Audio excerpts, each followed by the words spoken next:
Welcome to Level 1 Melon, where we cover tech security. This month, Microsoft finally got to pulling several thorns out from under their fingernails that I'd say was probably annoying them a lot, if not very painful. Stay till the end to learn about another one of Microsoft's funny response to the recent flurry of 0 days, and by funny I mean infuriating to some, maybe? This video is basically a follow-up to the deep dive on MiniPlasma that was posted about a month ago, where I talked about how attackers could easily gain access to your system via the Cloudfilter driver that's pretty much on every Windows computer. So as part of June's Patch Tuesday being a reference to the second Tuesday of every month where Microsoft rolls out an update for Windows, typically 10 AM Pacific time, the MiniPlasma 0-day exploit was patched alongside Green Plasma and Yellow Key. All three 0 days were originally disclosed by a security researcher who went by the name Chaotic Eclipse or Nightmare Eclipse. Essentially, when it comes to going about reporting and disclosing security vulnerabilities in products, even outside Windows, the typical etiquette, if you will, is to contact the vendor to inform them of the vulnerability first in order to protect the security and safety of users and or customers. Well, Nightmare Eclipse decided to be a bit spicy about the disclosure process, I guess, in protest of how Microsoft's Security Response Division handles vulnerability disclosures, and since then has had their GitHub account taken down, and themselves being tagged as a rogue researcher by Microsoft, if I'm not mistaken. Whether what the researcher did and if how they went about doing it was right or wrong is something up for debate, I suppose. Personally, I'm not going to say one is right and the other is wrong. It's really easy to get political. I'll just let you guys leave a comment on what you think about this instead. It's more fun that way. So yeah, 3 0 days in total. 2 of them, Green Plasma and MiniPlasma, were related to allowing attackers with local access the ability to spawn a shell with system privileges, basically a command prompt of sorts with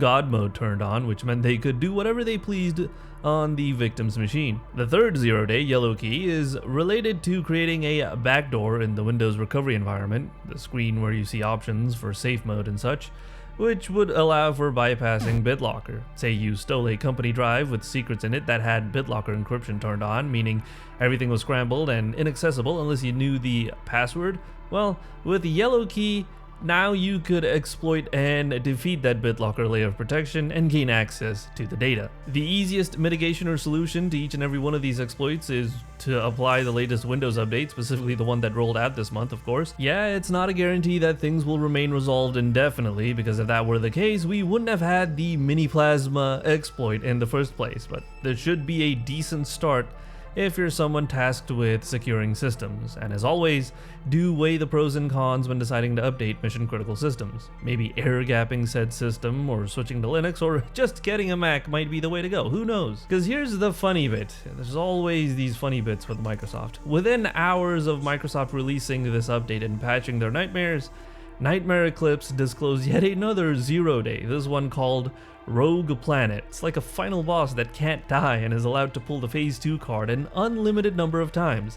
Either this security researcher is a legion of people working to take down Microsoft and Windows, or it's actually someone who has access to the source code or some part of Windows, or is just plain badass and is simply what actual professional day-to-day security researchers do. I'm just a wannabe YouTube noob reacting to this stuff. What do I know? I'm nowhere near even a fraction of this power level. Oh my god, bro. Anyway, I haven't taken a look at this Rogue Planet exploit yet. A quick read mentions it being another method of obtaining a command prompt with system privileges. Again, the whole God mode thing. Maybe I'll make a video on it, we'll see. Of course, Microsoft responded to Nightmare Eclipse initially with legal threats, and then backtracked following massive blowback on social media. Probably got ratioed. They've stated that they'll work with law enforcement to deal with scenarios when a security researcher, quote-unquote, breaks the law and engages in malicious activity causing real harm to our customers. I mean, I guess, you know what else engages in malicious activity causing real harm to customers, in my humble opinion? Gestures wildly. Well, I hope you found this video somewhat useful, if not interesting. If you'd like to support the work being done here, you could just simply leave a comment detailing your thoughts. I'd love to read them, or just say hi. Otherwise, I do hope I'll get to see you in the next video. Cheers!